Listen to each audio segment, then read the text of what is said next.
आपकी स्ट्रेंथ, आपकी वीकनेस आपसे ज्यादा अच्छा कोई नहीं जानता, आपके पेरेंट्स भी नहीं, आपका सबसे क्लोज टीचर भी नहीं। आपको 3 बार चीजें पढ़ के समझ में आती है, किसी को 5 बार पढ़ के समझ में आती है, किसी को 1 बार समझ में आ जाती है। But I want follow the same path जो आगे लोगों ने फॉलो किया है, वो मेरे लिए बना ही नहीं है। I have create my own path. Getting my point? Yes और नो? सो जो मजदूरी है वो सड़क पे एक इंसान 12 घंटे गड्ढा खोद के भी करता है, और एक टॉप कंपनी का सीईओ भी 12 घंटे दिमाग चला के मेहनत करता है। लेकिन how he is different from that person on the road? Because he uses his mind. In UPSC we are suppose to do the same. मुझे पता चला कि भाई लक्ष्मीकांत मेरी मेंस की रिक्वायरमेंट फुलफिल नहीं करता, प्रीलिम्स जैसे सर ने बताया was not into consideration. I know कि उसमें सिर्फ एक ब्रिज क्रॉस करना है, एक हर्डल क्रॉस करना है। अगर मैं प्रीलिम्स में 180 भी लेके आया, 190 इवन 200 भी लेके आया, तो मेंस में तो मैं सबके बराबर ही खड़ा हूं। Why to waste your time and energy on something which is just qualifying? Instead of that, put your focus and energy to something, mains and interview, कि जिसकी वजह से आपको सर्विस मिलना है। Good marks in mains ensure that you are in the list. Good marks in interview ensure that you get the service of your preference. Prelims is about quality.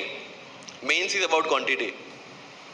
Prelims में always मेरा target एक ही था, जो भी test में देता था, जो भी मैं सॉल्व करता था, I just need to cross 120, that's all. जितना सेफली मैं 120 क्रॉस कर लेता था, I put the paper aside, क्योंकि आज तक यूपीएससी का कट ऑफ कभी 120 से ऊपर गया नहीं और जाने वाला नहीं है। That was very clear in my mind. So minimum risk लेके मैक्सिमम आउटपुट लेना वो प्रीलिम्स का काम था, एंड उसके लिए आपको सिर्फ प्रैक्टिस ही चाहिए। As sir said, there is no separate preparation for prelims. What I did, January तक मेंस ओरिएंटेड प्रिपरेशन, फरवरी से I started test series. Vajiram में जनवरी से टेस्ट सीरीज स्टार्ट हो जाती है। I started test series, I started revising the things, and then prelims आ गया, दे दिया, खत्म। Even I am telling you, 27 April को मेरा रिजल्ट आया सिविल सर्विस 2017 का। I got 570 rank. I was sure that I will get IPS, but again that IAS वाली चीज़, तो फॉर्म फिलअप किया हुआ था। आई एम लाइक ओके चलो दे देते आई। सो 15-20 दिन तो सेलिब्रेशन में निकल गए। रिजल्ट आया, आईपीएस बन गए, अच्छा है, चलो सही। बाकी बचे थे मेरे पास 1 वीक 1.5 वीक, जिसमें से मेरे पास पढ़ना, तो पढ़ूँ क्या? आई टुक विजन 365, जिसमें से मैंने पढ़ना स्टार्ट किया, वो भी not with full heart, you know, क्योंकि एक बार जो आपका सेलिब्रेशन चल रहा है, एक सेंस ऑफ सिक्योरिटी आ जाती है। मैंने जैसे तैसे किया, लेकिन विजन में से इस बार कुछ पूछा नहीं, किसी में से कुछ नहीं पूछा 2018 में तो, but still I clear the prelims based on the last year preparation. मेरे साथ जिन्होंने 2018 की प्रिपरेशन की थी, जो 12 साल से 18 के लिए जो लड़ रहे थे, दे couldn't clear the exam. Why? Because prelims is just a mind game. You have to understand that. सबसे अच्छी बात prelims में ये है कि आंसर आपकी आंखों के सामने है, जो मेंस और इंटरव्यू में नहीं है। So it's the most safest game. You just need to understand the trick which UPSC follows, where it can misguide you. तो अगर आपने यूपीएससी के पिछले 15-20 साल के पेपर आपने देख लिए हैं, तो आपको समझ में आ जाएगा कि यहाँ पे गड्ढा है। अगर यूपीएससी ने इस टाइप का स्टेटमेंट रखा है, तो you have to be careful about this. But होता ये है कि हम विजन वाजीराम की टेस्ट सीरीज करके जाते हैं, हमारा माइंडसेट उस हिसाब से बन गया है, and then we try to attempt UPSC. So मेरा स्ट्रिक्टली एक ही चीज़ आपको कहना है कि अगर आपका प्रीलिम्स जून में है, तो मिड ऑफ मई तक सारी टेस्ट सीरीज खत्म कीजिए। लास्ट 15 डेज में सिर्फ यूपीएससी के प्रीवियस ईयर के पेपर्स कीजिए, तो आपका जो माइंडसेट है वो यूपीएससी एंगल से सेट हो जाएगा। फिर you will not target the prelims exam from Vision और Vajiram point of view, you will do it from UPSC point of view. This is mind game. See, this can not be taught in any class, और this can not be written in any book. This you have to understand by yourself. Wisdom जो sir ने बोला, अगर 5 लाख लोग prelims में बैठते हैं और 15,000 क्वालिफाई करते हैं, what is different with those 15,000? There are certain keys जो आपको पकड़नी है प्रीलिम्स के लिए। Test series is a practice test. हम क्या करते हैं, टेस्ट सीरीज दे दिया, मार्क्स देख लिए, खत्म। No, that is not for your evaluation, that is part of your learning process. What I used to do sir, कि वाजीराम का जब टेस्ट खत्म होता था, मैं घर पे आके खुद उसकी की बनाता था। How does it help you? It helps me to understand the entire topic again, 1 to 100 question, 100 topics, again you are revising. Key में क्या होता है, जो 4 ऑप्शन दिए उसके उसके इर्द गिर्द ही पूरा सॉल्यूशन देता है. जब आप गूगल पे पढ़ते हैं you understand the whole topic again. तो अगर सेम टॉपिक में से कोई और क्वेश्चन भी आ जाता है you already revise the things.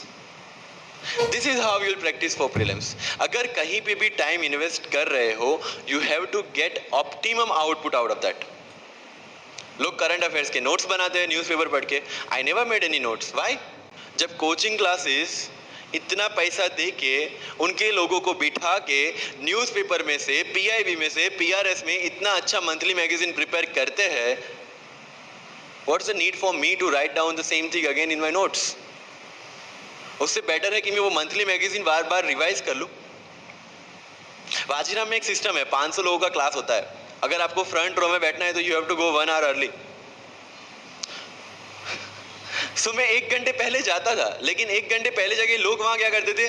They started discussing the things जिनके बारे में उनको खुद को पता नहीं होता. What I used to do? Putting on my headphone, taking the monthly magazine and going through the sections one by one. 1 साल मंथली मैगजीन को 1 घंटे वहां बैठ के ही रिवाइज किया है. No extra time for that. और इसी हिसाब से प्रीलिम्स के पहले मेरे मंथली मैगजीन 5 बार रिवाइज हो चुके थे. That give you the confidence to go for the prelims exam. Revision. हर बार क्या होता है प्रीलिम्स में जाते हैं, एक क्वेश्चन देखा, 2 ऑप्शन पता है, 2 ऑप्शन नहीं पता है. होता है यूपीएससी में, इट्स वेरी कॉमन. 2 ऑप्शन पता है that means you have read that topic. 2 options नहीं पता that means you lack clarity on that topic. ये डिलेमा वाले क्वेश्चंस जितने कम, आइदर आपको आता है और नहीं आता है, दैट्स ऑल. जितने ज्यादा क्वेश्चंस में डिलेमा उतना आपका रिवीजन ज्यादा चाहिए, उतनी आपकी क्लैरिटी कम है. This is simple test for checking out कि आपकी प्रिपरेशन कहां तक पहुंची है. जब भी टेस्ट लेके बैठो, टॉपिक है, अगर पढ़ा हुआ है तो यू मस्ट नो एवरीथिंग. अगर नहीं पढ़ा है that's not the issue. See you just need to score 60% और 70% in prelims. Same thing 50% in mains. So there is no one who can clear the 100% syllabus of UPSC. आज तक UPSC, GPSC दोनों first attempt में clear करने के बाद भी if I am asked something from medieval India, I don't know anything. पढ़ा ही नहीं, मैंने स्किप कर दिया. मुझे पता है कि अगर 2 क्वेश्चन पूछते हैं प्रीलिम्स में, why to invest such a time on that? Instead of मैं पॉलिटी और इकोनॉमी का रिवीजन ना करूँ जिसमें से श्योर क्वेश्चन आने हैं, या फिर मैं इकोनॉमी और एनवायरनमेंट ना पढ़ूं जिसमें से 15-20 क्वेश्चन श्योरली आने हैं. Why to waste some time on something which is very uncertain in exam? And believe me, जब मैंने मेडिवल छोड़ा, मैं सर के पास गया था. ही माइट नॉट रिमेंबर, लेकिन मुझे याद है. मैं बोला सर मेडिवल पढ़ूं? बोलते क्वेश्चन पूछते तो नहीं है मेडिवल में, लेकिन मैं ये नहीं कहूँगा कि तुम मेडिवल मत पढ़ो. क्वेश्चन आ गए तो. एंड आई अंडरस्टूड सर, समझदार को इशारा काफ़ी है. I left the portion and 2017 के प्रीलिम्स में एक भी क्वेश्चन मेडिवल से नहीं है.